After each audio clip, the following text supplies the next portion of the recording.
Gentlemen, welcome back to Performance Talk. My name is Yul Gordon. My partner, as always, is Christopher Costa. Chris, how you doing today? Good. Getting over a little illness and, returning to normalcy. Well, shoot, that's good, man. What did you have a little cold, sick, or something? You always got something over there in Pennsylvania. It was 90 degrees here. Now, a lot of people are sick around here, so, it's just a matter of time before it breaks the barrier against you. Okay, thanks for the good stuff then. You're going to get sick, dude. All right. Spend enough time around people. The only thing you can do to isolate. Yeah, it does. It does. No. Not a fan of or fond of the isolation part, so it'll catch up with me at some point. What's a fond? Just curious. Yeah, that's what I started. Short of Fonzie or something? Hey, man, get back. All right. You want to introduce our guest today, Chris? Today's guest is Che DeMayo. You probably know him from his own podcast. You probably also know him from the manuals that are sitting directly behind him. There are now several volumes of that manual. You probably have a digital version of the first one, black cover. How you doing today, Jay? I'm great, man. Getting over a little bit of a cold myself, so thanks for already sending that down to Virginia. We appreciate that. But no, man, doing awesome. Really excited to be here. Really grateful for y'all spending the time and having me on the show, because you guys are doing great stuff to help everybody get better. I know how much it takes to put these things together, and really grateful for all you guys are doing and being able to be part of it. Yeah, we're happy to have you. So as we get into this a little bit, why don't you tell our audience that doesn't know, there might be one or two, how you got started in this business. Go back a long ways. I know you think you're old, but you're really not old compared to me. Shoot, I don't know, man. 20 years in college basketball can age you real quick. But yeah, it's I'm the head strength and conditioning coach here at the University of Richmond. I've been fortunate enough to be here since 2004. I started out, I was a soccer player at SUNY Cortland, which many people right now probably know as the defending Division III national champions in football. All right. Yep. But yeah, I got the opportunity to start training in the weight room after I got hurt, and all that stuff went down by a woman named Farron Bennett. And at that point, she was a strength and conditioning coach and athletic trainer, dual certified. And if you've ever been at a Division III school, particularly a teacher college like Cortland is, there's about 16 trillion athletes. So unfortunately, she wasn't able to handle all of it. I mean, nobody would be able to handle all of it, especially when you're also an athletic trainer. I mean, we complain about our workloads at this point. Whenever I think I'm having a hard time, I'm like, man, Farron did all this and she was an athletic trainer. Like, get to work, bro. But yeah, after that, I was lucky enough to jump on as an intern with Brian McGovern at Binghamton, and then got a GA working under Kip Hittrick at Indiana State. And when Kip decided to move the family closer to he and his wife's family in Kansas City, there was obviously the questions of whether or not we would be able to continue our studies. Gov happened to give me a call and was like, yo, if you want to bounce, there's a paid internship at Richmond. Darren Thomas and I had a couple meetings, couple phone calls, and he offered me the position, and I've been here ever since. Been able to work with some really, really awesome directors, starting with Darren Thomas, who now does a great job up running I believe they call it now the D&D clinic, which used to be the Juniata Strength and Conditioning Clinic up in Pennsylvania. Darren and Doug are doing awesome work with that. Got to work under Brandon Horrigan, who really was probably the guy who challenged me the most, especially when it comes to things like this with the CBASP stuff. He's the guy that really, really pushed me to help drive those things. On top of being like one of the smartest coaches I've been fortunate enough to be around, and then got to work with Coach Stu, who's now up at Delaware, Chris Stewart, and he's a great practitioner from a great coaching tree, from the Tennessee tree, and really was awesome to be able to see what he does and all the things that Coach Stuckey and his tree implement. And now under Scott Brinks as our director, who's really a great leader, man, and does awesome stuff with our football team and has really done great pushing our staff and really kind of leading us into what I don't know, maybe I'm just a boomer here, but maybe call the 21st century of performance. No. In less of the high major, realm. I think that he's really doing a great job in trying to find a way for us to be, as much as I hate the term, in the cutting edge of what things are going on. So I've been really fortunate to work under them and even more so fortunate to work under a great head coach with Chris Mooney, who more than anything has allowed me to fall flat on my face a few times, make some mistakes, and be able to work and grow and develop and evolve with him over the past 19 seasons. That's an important piece of the whole strength and conditioning world is having the ability or the great fortune to be able to grow. I know they're on the East Coast. In 2004, I was retiring from service in the Army. And, I had my certifications and maintained them and all that stuff. And I used to come to Richmond to little clinics and little stuff. And I some of the names that you mentioned that have come through there, I remember them. Talk about a little bit of you talk about the growth and being able to grow. Just talk about a little bit of when you first got there. I'm going to say I know the program wasn't where it is now, but you guys were always sort of pushing to try to go to the next step. Does that make sense? Yeah, man, 100%. And I appreciate, that being acknowledged because, the one thing that we all like to talk about, right, is I want to leave it better than I found it. And, right. Hopefully through the directors that I've been able to work under and the administrative support that we've had, we've been able to build this. But yeah, I mean, dude, 2004 was a different time, like in so many different ways, when I got here, I think the biggest thing that I really learned from Darren Thomas is that I can work harder. Is that this is a vocation that you need to punch your time card and you need to be able to put some hours in and you need to be willing to do a little extra for everybody, to make the bus, keep moving forward. Yeah. Sometimes to keep the wheels on the bus. No doubt.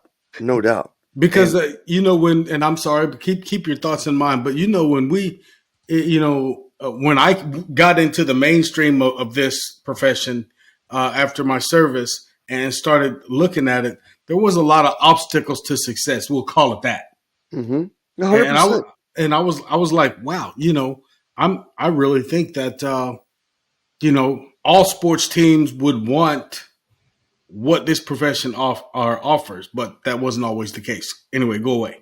No, but it still is the case too, right? Like, and this is going to be kind of an unpopular opinion, but I think that we hold a big responsibility in that, right? Yeah. I think that one of the areas where, Chris allowed me to trip and fall and learn and grow as a practitioner is understanding what it truly means to be supportive. We love to sit here and talk about how we find our KPIs or, we try to have how we monitor and develop things off of practice. Right. But if you're breaking them down and wearing them out and, grinding these kids in the weight room and their practice is dog shit, like newsflash, You're not doing it. Like if your injury numbers are high or whatever, you're not doing it. And it took me a long time to be able to look at it and be like, you know what? Maybe I'm wrong. And not wrong in a sense of incorrect, but wrong in a sense of like improper at the present moment. We're like, it's really nice to read Bondarchuk and understand, or Isarin and understand that, the training residuals and how you can do your block periodization and special exercises and all this, that, and the third. But if they're gassed for practice, who cares? Like if you're not supporting them to have them ready for practice to be able to work at a higher level, unfortunately, like the strength gains and whatever you may be doing are detrimental. So we're doing the exact opposite of what we say. Right. So it's kind of, I think that a lot of that obstacle that still may be in our way might really be our own fault. And that's not to say what we do is not important, right? Because I wouldn't be doing this for 20 years if I didn't think it was important. Right. But we also need to understand that there may be better, simpler, more helpful, is that the word I want? Things that we can do to continue progressing and not get in the way so much. I'm and you tell me what you think about this. But I am in the last, I don't know, 10 years, I've been of the mind of improving capacity more than just straight strength. Can we improve how much their bodies can handle and can do and those things as well as strength so that when they go to practice, they're not worried about making it through practice. They're worried about doing the things they need to do to get better. And the coaches have them now in a circumstance where, hey, I can work them a little, I can push them a little bit if we have to, and they get better because of practice and their capacity to do work, as opposed to they're just out there stronger, but they can't do anything else because they're gassed from what we did to them. Yeah, I use the term that I like to say that our job is to improve the athlete's ability to practice longer, more often, at a greater intensity. You just do it in one word. So you do it way better than I do there. Right.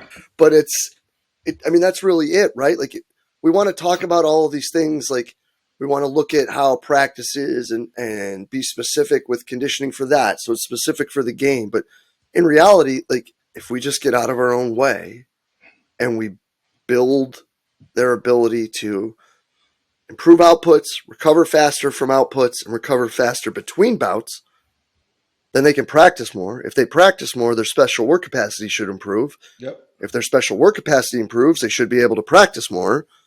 And now we've got the whole flywheel effect going. Yeah, we get in the loop. Hopefully. We get in the loop instead of standing outside the loop. Yeah. Go ahead, Chris. I'm sorry. I didn't mean to step on you. Europeans refer to it, they use the term preferentially, it seems, robustness. Yeah. Again, way smarter people using way better words than I do. I guess I just kind of always have looked at it as trying to be the Forrest Gump of strength and conditioning.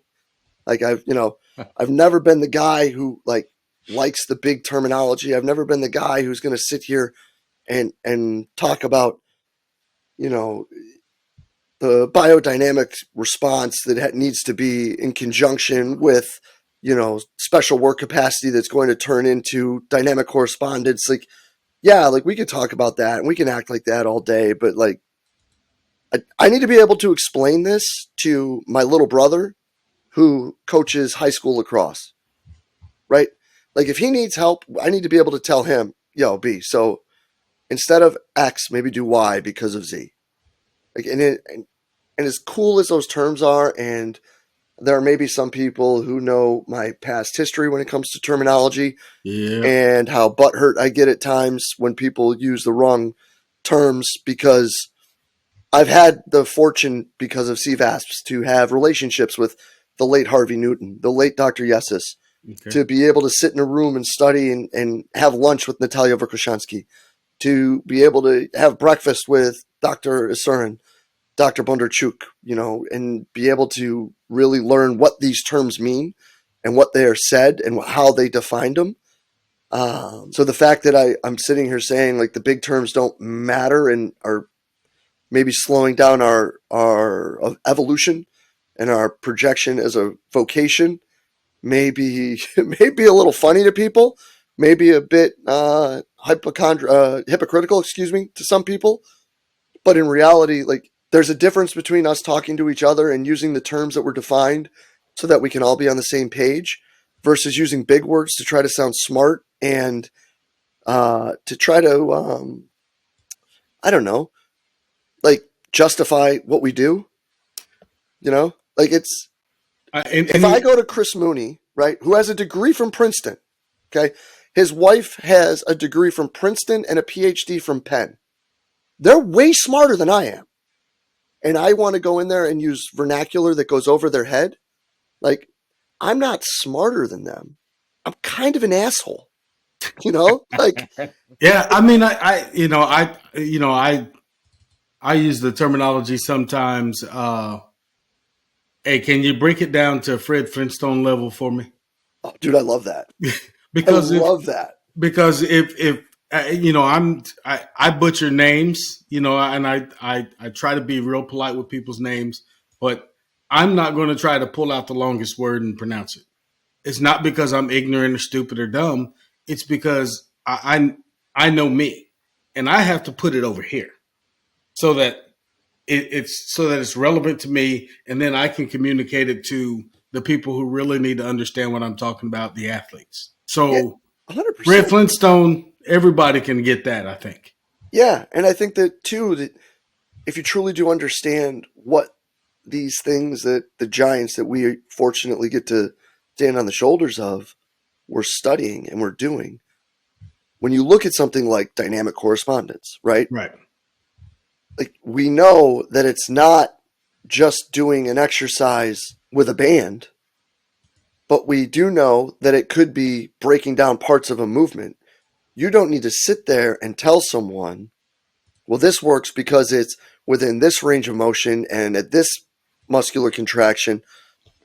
If you look at it, you could simply, and you understand it, you should simply be able to say, a knee drive is important because in all forms of acceleration, your foot starts behind your body and you punch your knee forward to help your knee go forward so you can project your hip, so you can then paw your foot back, so you can then project forward by pushing into the ground, right? Then everybody knows what you're talking about. Right. You're not sitting there saying, well, the eccentric action to pull you back only occurs because then you can drive forward, but your hip flexor is only activated until somewhere in the area of 0 degrees straight up and down if your opposite femur is the direction that you're looking at. Yeah. Like, we don't need that.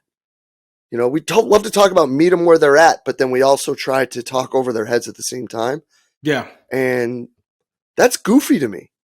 Well, that I have watched specifically, you know, and I don't want to put any profession on the spot, but sometimes in the academic world, when you come from that into the profession, you have a tendency to I don't want to say, well, I'm going to say over explain because that's what I mean. You have a tendency to over explain, and when I say that, I'm talking about, you know, give me some different words. Give me some understanding of you knowing who you're talking to as opposed to lecturing in a hall. You're standing there with a bunch of athletes who are, you know, maybe just came from practice, maybe have to go to practice, you know, and you need to get the point across to them right now. And so if you can't do that, then coaching becomes difficult. Yeah, I would also say that that's why the ones that have gained in popularity of late and are doing some of the best work, if you may, when it comes to sharing and growing, are the people like Antonio Escalante, you know, are the people like Tim Suchemel. Dr. Brad DeWeese has been doing it forever, you know, and he's been doing it, you know, with hip hop references. So it's always been easy for, you know, people to catch on to. You know, why some of these men and women like Doc Soph and what she's done to work with agility and change of direction and the research she's done, why they've been able to communicate so well is because they're coaches also. And I don't think that's overlooked. And I think that that's really important, especially as we continue to try to peel back, you know, layers of the onion to understand a little better, you know. I mean, look at B. Mann, you know, Dr. Mann is a coach, was a coach, is a researcher, always will be a researcher, is a lecturer, but he'll tell you, he's just a regular old, you know, backcountry guy who's going to give it to you kind of simple and easy. And I think that that's why he has been so successful in getting his message across is exactly what you're bringing up. Right. And one of the things that I like about today's group of researcher, coach, you know, academic educator, you know, that world is all starting to come together and actually listen to each other talk. So we talk on our show a lot, you know, the differences in the professions that all touch performance or the athlete. So because let's be real, performance is the athlete. Without the athlete, we don't have a profession. We don't have strength and conditioning. We don't have athletic training. We don't have, all those things. So all of the professions that touch that athlete or that communicate with the athlete have to be able to all work together and work on the same page. But I appreciate today's version of the profession opposed to '04's version, or in my case, '95's version or '85's version, because all the professions were kind of, we were spokes on the wheel without a hub. No one was focused on the athlete particularly. Now we all knew that it helped the athlete, but the athlete was the outer rim of the wheel, and we were all trying to get a piece of it, as opposed to it being the hub and everybody connecting to it and talking together. Yeah, I think that's been talking together. Yeah, I think that's been kind of the evolution of what we do, right? And I think there were a lot of good things back then too. Right. Yeah. Exactly. There was a lot. And some great coaches. Yeah. And there was a lot that was learned. How to control a room, how to keep things going, how to program, how to be organized enough that you can go and run 8 groups in a day, but still be flexible enough that you're not going to lose your mind when you have a curveball. I still lose my mind when I get a curveball, so maybe I still need to get better at that. But anyway, I think, though, that one of the big things that has happened with the increases in staffing, is the ability to be more involved and the ability to develop a greater relationship with your sports medicine practitioner, an ability to understand the athletes better, to be more entwined with whether it be individualization or rehabilitation or recovery aspects or whatever that may be. I think the negative or the yang to that yin, if we may, is that it's given people too much time. And I think that it's also allowed people to try to cross into areas that they may not necessarily be best in. And again, part of it could be because there is still this pointing the thumb, 100%. This, I don't know maybe unnecessary need for strength coaches to try to prove that we belong or to prove our importance. And I think at times people cross over some of these gray lines in rehab. And to be completely frank, that's why we wanted to pivot with CVASPs. There aren't many, if any, like dual educational events that are designed around not just getting CEUs for athletic trainers and strength coaches, but having a formal air quotes hashtag, depending how old you are, agenda to the discussions, meaning what is the direction we're trying to have everybody go in, where we can just kind of going all the way back, right? We can get on a similar language.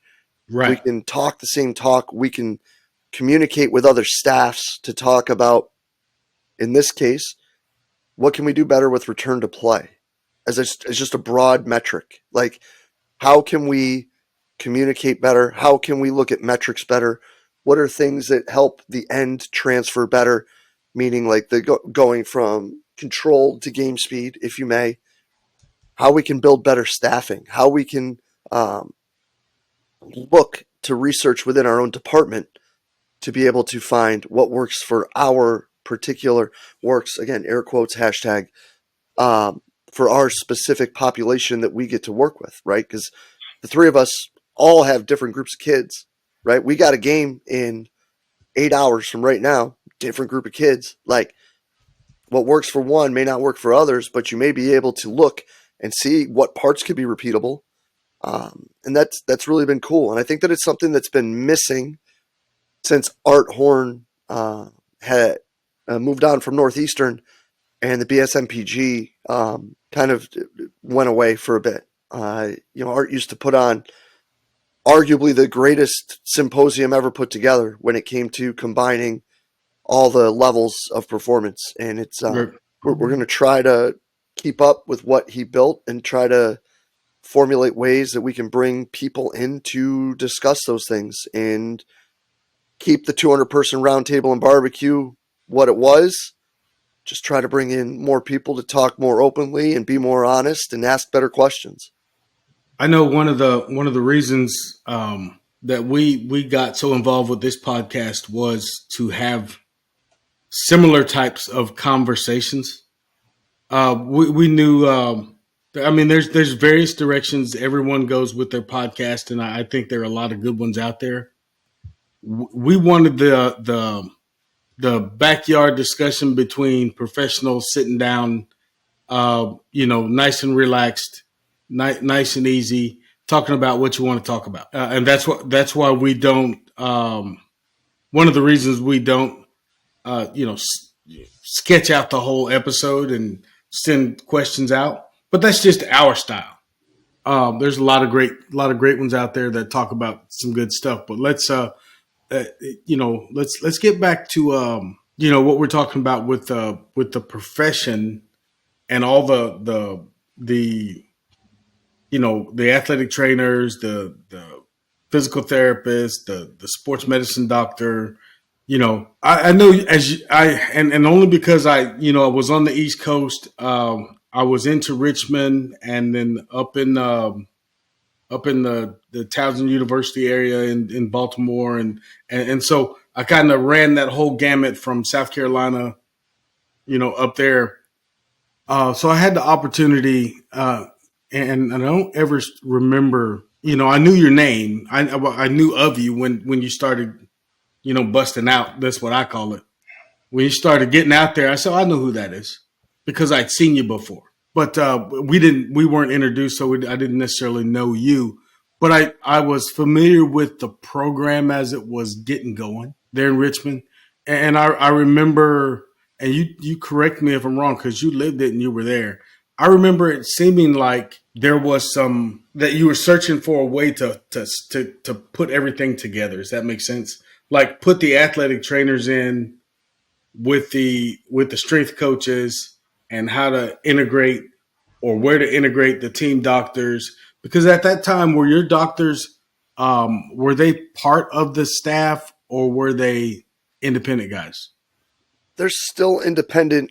But I really think for our level, I really think it's a great situation and a great setup with the hospital that we get to work with. And I've been really fortunate here again with kind of being stuck in a couple situations where I had to work directly with the doctor, whether it be because of transition or people being out for whatever reason in the sports medicine side. So having to sit there in those meetings to learn really like what they're thinking, what is going on in their head, and what's important to them. And I think that's another thing too, because we put our strength coach hat on, right, in these rehab processes where we're thinking performance, which, let's be honest, right, performance should be, are they jumping right? Are they sprinting fast? Are they strong? Like all those things are important. Right. But if that's not what matters to the doctor who's going to clear them, I don't care like what your progression is for them to do accelerations or them to change direction or them to do jumping exercises. If you don't have a progression to ensure that you're making the doctor happy first, all you're doing is sacrificing the kid's return. You're making it last longer, or you're not prepping them for the one person, the only person in the world other than themselves who can say, you can't play, is the doctor. But we want to fight over it and say, well, yeah, but you have to, but you have to, but you have to. No, you don't. Like, it's tertiary at that moment. Like, yeah, do they have to sprint at some point? Of course they do. They're not bowlers, right? Like, like they got to run at some point. But if you sit there and you scoff and you stick your nose up at the 3-hop test or the diagonal bounce test, the single leg hop test, whatever. Like, if you stick your nose up to it and it doesn't get where it is, or even something as simple as like girth measurements, right, with the quad. Like, they're like, oh, that's not important. Like, well, unfortunately, it is. That's the only thing that's important, because you can do all these other things till you're blue in the face, and they can run great. They can do whatever you think great, and you can do all these cool, fancy things all you want. But if the doctor walks in and says, that quad's not big enough, you're SOL, bro. Like, you ain't doing nothing. So, like, right. Again, like being in the fortunate situation of being stuck in transitions or where people were unable to be able to do what they were doing for whatever reason, and to be able to sit in the room with 3 different doctors now. I was going to say, you guys got a pretty good history with this particular hospital right now. Yeah. Oh yeah. But what was you had a hospital or a group you worked with prior to that? No, so it's been 2 or 3, might be 2 doctors and then 2 physical therapists that I was fortunate enough. Okay. The physical therapists we used to have come in and work directly with our kids, and our sports med director at that time was really great in bringing in this woman named Farron Bennett, who, I'm sorry, not Farron Bennett, Michelle Tyler. Farron Bennett was my strength coach in college.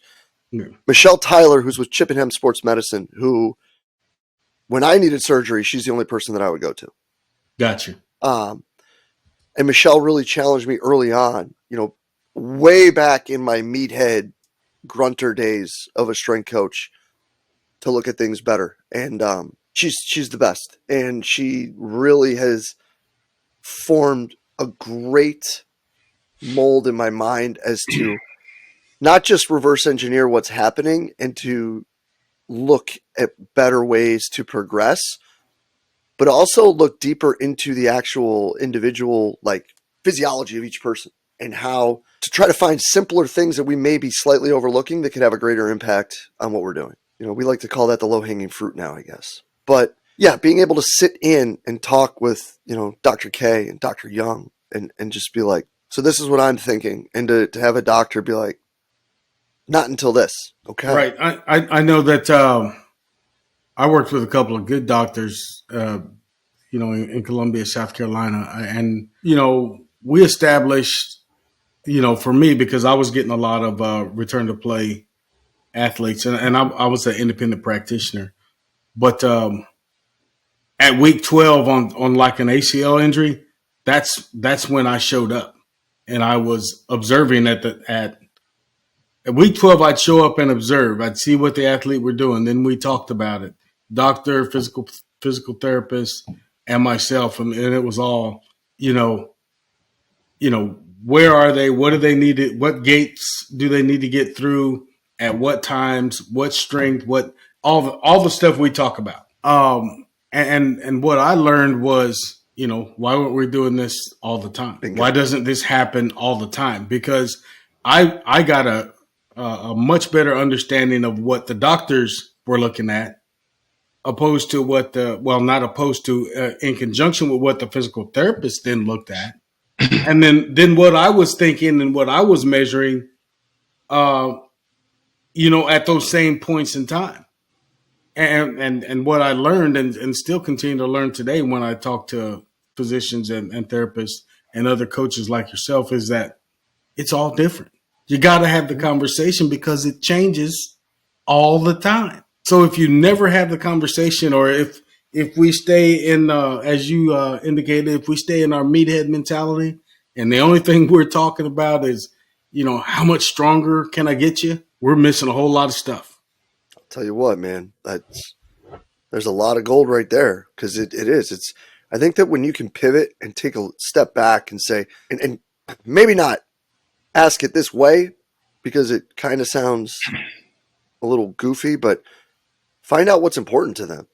Like, what do they think needs to be done? And then that's the exact way to ask it, in my opinion. Yeah. Well, then ask them how you can help, or ask them what we're trying to do in this phase.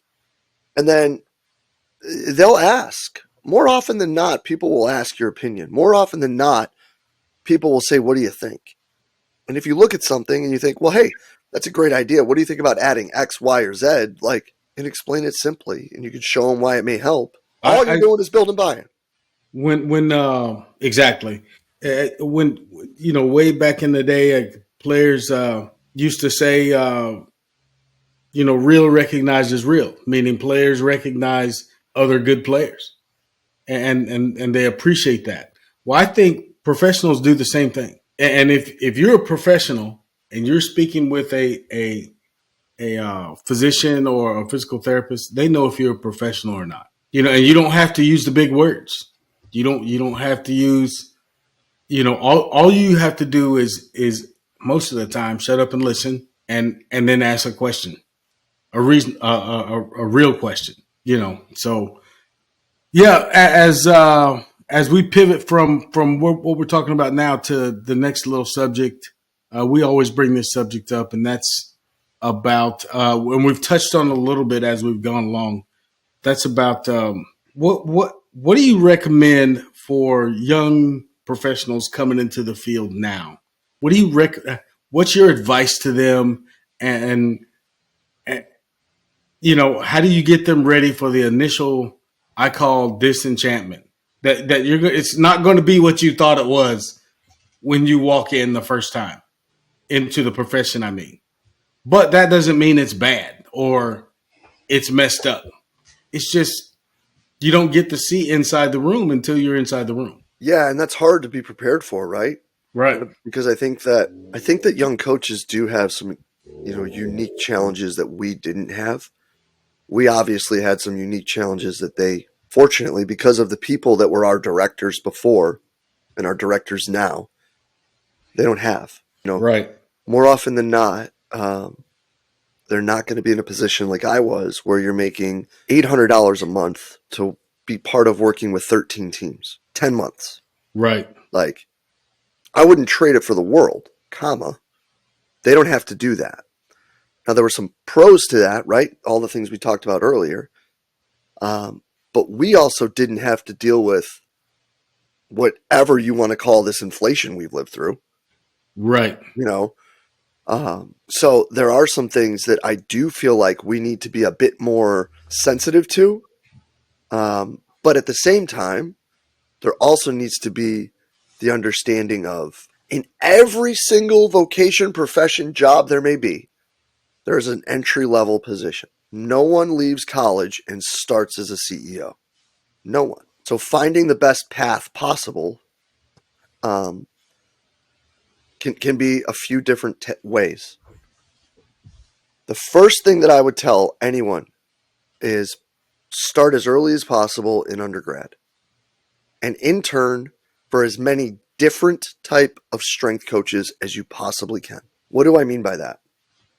So if you want to learn from someone who's educated in the former Soviet information and is mentored by Dr. Yesis and the Verkhoshansky's, you could talk to Jeff Moyer at Dynamic Correspondence. If you want to be in with more of the people who understand the great teachings of the late Charles Poliquin, you would 100% need to reach out to Alan Bishop. If you're talking about the Olympic lifting side and how you can fit that in whether it be college basketball or hockey, like you want to talk to Mike Chapman, who studied under weightlifting coaches at Stanford, or you want to study under Cam Davidson at Colorado College. If you want to learn from someone who's more like overall wellness, you'll see how you can bring in so many different holistic realms together through massage and nutrition and those sort of things. Jimmy Snyder at Wisconsin is a great person to study under. And I'm not just dropping names to drop names. I'm telling you this, or if you're into triphasic and you want to learn that stuff, and you don't go to Cal at Minnesota, like, what are you thinking? Like, he takes 1 trillion interns a year. Like, I think we jump in early, right? And when we're 19, 20 or whatever, we think, well, I studied under Jay DeMayo at Richmond, so I know everything. Well, I can tell you Jay DeMayo doesn't know everything. So how would you find different schools, different thought processes, understand the progressions, regressions, principles, and ideas behind what that individual does? Keep in touch and move on. and that would be my biggest one is learn. And listen, I've been able to do that because I've been really lucky that they brought in Stu, who was Stucky, a hatch guy from Tennessee, Brandon Horrigan, who is sensational with all the supplementation and was one of the people that learned under Verstegen early on. So all of those things were brought on early to us. So that was really cool to learn from him. I've been fortunate that these people have shown up there. And then I've been fortunate to be able to bring these other people in to learn from them, whether it be remotely or bringing them here or traveling to see them to progress how we train. I think that that's a big one because I think that we look at it too much for convenience, and we look at it too much for, I learned from one person so that I need to be that person. And I don't think anybody would say that they want replicas. Right. I think,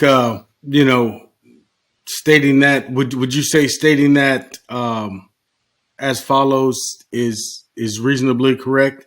That they need to do those things because they need to understand that there's more than one right way to do everything that we do in this profession? Yes, but I'd probably preface that with there are more ways to do things in our profession. There may be one that may be more right than another at a certain situation. Okay. So all you're doing is walking around with a hammer, you're going to have a lot of holes in the drywall, man. Exactly. Yep, I got you. And I think the other thing too, and I've kind of talked about this on my own show, and I talk about this when we bring younger people in to work with us. It's like, I know it's hard. I know the economy kind of sucks. I know inflation has been insane, but finding a way to get your money right will make you a better coach. And that's probably the next thing I would tell them is like, just because you don't make what you think you should make doesn't mean you should live a lifestyle of what you think you should live, and doesn't mean that you can't, if you make the right decisions, prepare yourself to be safer later by doing things well financially. And this is not a profession you can go by the adage that some young folks do now, fake it till you make it. No way. You can't do it in this profession. No. And I think that like, that's probably the one thing. Now listen, again, pointing the thumb. I didn't do that. I messed this up. And this is Graybeard trying to help the young people understand a little bit here. Like this would be, we would be in a way better space. Like if things were smarter when I was here during 2008, like when it came to the housing crisis and how prices dropped and interest rates were through the floor and all those things, like who knows where we would be, right? Like, right. This is all simple stuff that, shoulda, woulda, coulda, we could talk about those till we're blue in the face. But if there's a way, there's a billion podcasts on things. Bigger Pockets is a great place to start when you're talking about finance and real estate. If you want to get into understanding simple ways you can do better with money, Stacking Benjamins is a hilarious show where they give you great, simple information. Paula Pant at Afford Anything does an awesome job. The Weekly Juice guys, they had a strength coach on their show, like Mike Tucker from Villanova was on a real estate podcast. Like, we need to understand that there are ways that we can better ourselves that, like you said earlier, like the books are here. Okay. Would love if you bought them. The rest of the books over here are Buy, Rehab, Rent, Refinance, Repeat, The Burn in Investing, The Psychology of Money, The Lifestyle Investor, Never Split the Difference, a bunch of Seth Godin books, The Four Agreements. There's just we love. Like, listen, dude, I love all this stuff, and the reason I do the books is because I love reading these things, and it makes me grow, and it challenges me. And I suck at grammar, and I suck at spelling, so it makes me get better at it. Like, straight up, like that's why I love to do it. It's a challenge for me, and it makes me get better at something. But then, what I love reading is like The Pillars of Wealth, which is a Bigger Pockets book from David Green. The Personal MBA, Your Next 5 Moves, The E-Myth, Real Estate by the Numbers. Like, We miss the point sometimes in our mentorship to athletes sometimes, and especially to younger professionals, of forgetting about just managing money, but understanding your finances as well. Yeah, 100%. Because and we're not a finance podcast by any stretch of the imagination, but I've seen those finance decisions, crash and have starting young professionals just crash and burn and leave the profession right off the bat, because it is tough. Entry level practitioners aren't getting paid enough money. You can't make enough money as an independent, private studio owned practitioner right off the bat. It, you know, you might get a quick windfall if you do something that gets you that real quick, but it's all about longevity, right? It's all about consistency and persistence. And the same way you approach your profession is the same way you want your athletes to approach their training sessions, is the same way you want, your son or daughter, if you're me, to approach how they're doing stuff. But if you don't do it, they're not going to do it. We say all the time, find a profession that you would do if you would do it for free. And we say that we love this and we say that we would do that. But then the minute going gets tough and the money's not what we think it should be, we either get our Twitter fingers out or we go and complain or we quit, which is fine. Okay. If it's not for everybody, it's not for everybody. And we know it needs to get better as far as entry level stuff. Right. But if you do love it, you find a way to do it. I mean, I'm 45 years old. I've been here for 20 years. Before this call, I was still at my second job. I coach other kids. I coach a swim club in town where I've been fortunate enough to work with 3 kids that have won international medals, 1 Olympic gold medal. Like, there are ways to make it work. You just can't. I guess that's the one part where I get a little bit frustrated at times, is when we found ways to make it work. Granted, okay, inflation, things are more expensive, all of those things, I get it. But at $800 a month, found a way to make it work for a year because I got a second job. There's ways to make it work. Now, I'm sure that everybody's going to be like, oh, well, I work X, Y, and Z in this. I was there from 5 a.m. to 6 and then went and coached with the swim club from 6:45 to 7:30. Like, I get it. It blows. Yeah. Like, it blows. I wouldn't wish it on anybody. But if we say these things and then we act in a different manner, I just don't know if I necessarily am buying it. If we say, right, oh, I love this is what I would do it for free, but then we complain about what we get paid. Well, if you said you do it for free and this is a business, why would they pay you more? Like, we can get into numbers and all that stuff with the saturation of the market, but I think that at the end of the day, there's always a way to make it work if you're willing to make it work, especially with these things, dude. Yeah. Especially with these things. I try to tell a lot of the young generation that's coming in now, if you like this and you want to do this, you have to understand that, yes, there needs to be a living wage that's available for certain positions if you're going to do them. However, you have to go earn that. You have to go earn it. You can't. No one's going to give it to you in this profession. As a profession, I'm all for. We need to do better. We need to take care of all of the professionals better. But I think you can say that about any profession on some level. So I think that's a great way to put it. Again, way better than I put it. Well, Fred Flintstone, man. Yeah, man. Fred Flintstone, throw in Barney Rubble, Jethro, all of them. Yabba dabba do, baby. Yabba dabba do. If they can understand it, then I think I'm doing okay. As we we get to our, my production people always get mad when I start going over. So when we get to the 55-minute mark, I try to start leaning into wrapping up. But one of the questions we always ask, it seems like it's a suitable question. I'm going to let Chris ask it this time. You want to ask your question there, Chris? Sure. So if you had to pick one athlete, not a specific person, let me say that again because everybody messes this up. Not a specific human being, a position in a sport, an individual that plays a specific position in a sport that could play and be successful in every other sport known to man. Oh, What would it be? that's I'm hard. not saying they would be the best athlete in all sports, but they could successful. hold their own. They could hold their own. They could go out there and they could compete. Wow. That's a great question. So that's hard, right? Because what's the old adage? Hitting a round ball with a round bat squarely is the hardest thing to do in sports. But then if you look at like a hockey player, you got to move 30 miles an hour on razor blades on ice. Or a figure skater that does it that fast and jumps and spins 100 times in the air. That's tough, man. Mate, I've never worked in this sport, but just watching everything they do, I would maybe lean towards rugby.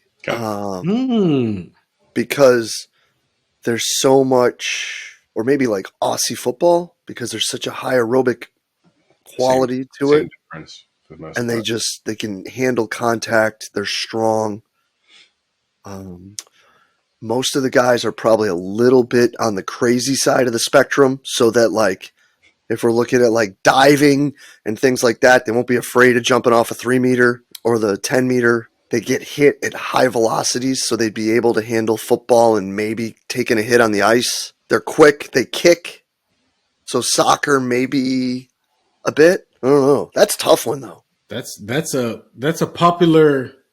a popular answer, but has been, but a different explanation. That was a good explanation because you were taking that sport and comparing them to what they should be able to do. The crazy jumping off the 3 meter was a good one. I like that one. Yeah. But they have to be a little bit nuts just to play that sport. Oh yeah. I mean, I like to watch it. And I played football in high school and college, but I'm not sure I would play rugby. Maybe back then when my body was a little bit 45, I'm not playing. Yeah, dude. I will tell you, at my age, which is 15 years more than you, I'm not getting anywhere close. Not even with a good insurance policy. So you can forget about that.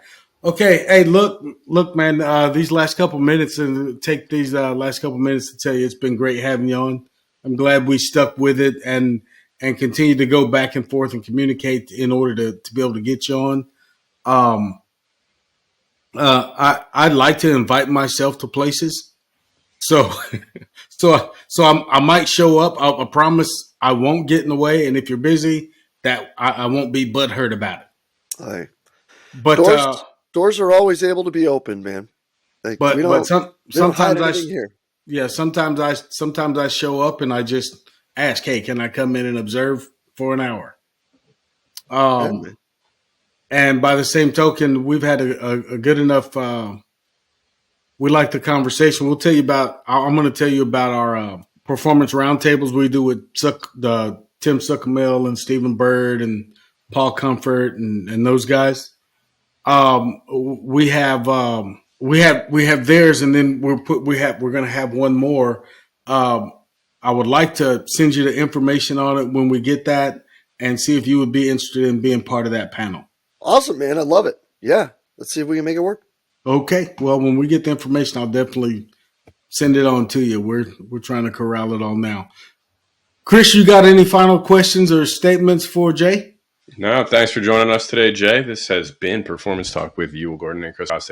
Today's guest was Jay DeMayo. We'll see you again real soon. And we are...